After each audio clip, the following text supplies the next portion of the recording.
राम राम, नमस्ते, प्रणाम। मैं आपकी रेखा तिवारी आप सभी का स्वागत करती हूँ। हमारी अनु बहन भी अपनी यूट्यूब चैनल पर आप सभी का स्वागत करती हैं।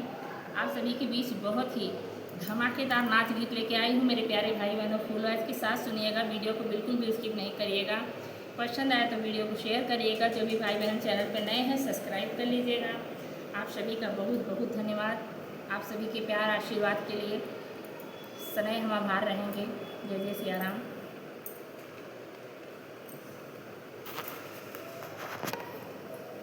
ननद रसिया हमें बेलना से मारई, ननद रसिया हमें बेलना से मारई, बेलना से मारे हो, बेलना से मारे। ननद रसिया हमें बेलना से मारई, ननद रसिया हमें बेलना से मारई।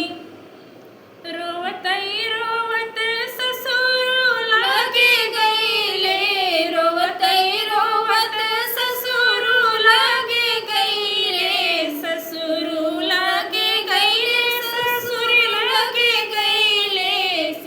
ससुर बेईमान मोर पकड़ई कलैया, ससुर बेईमान मोर पकड़ई कलैया, ससुर बेईमान मोर पकड़ई कलैया।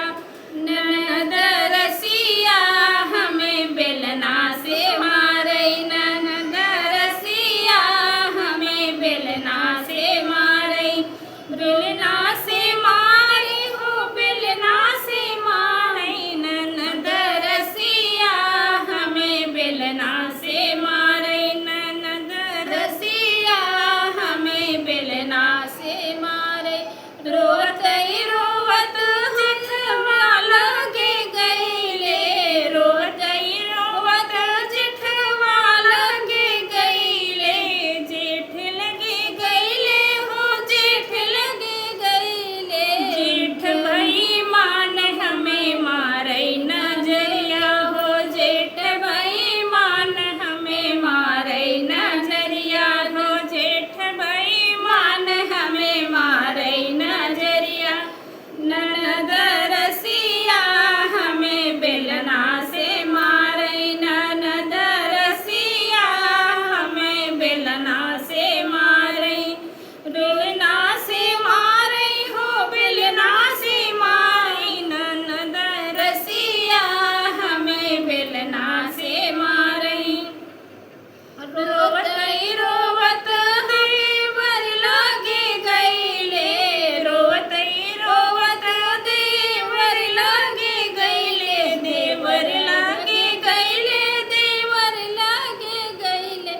ननद देवर बेईमान से जरिया लिखावई, न देवर बेईमान से जरिया दिखावई, देवर बेईमान से जरिया दिखावई।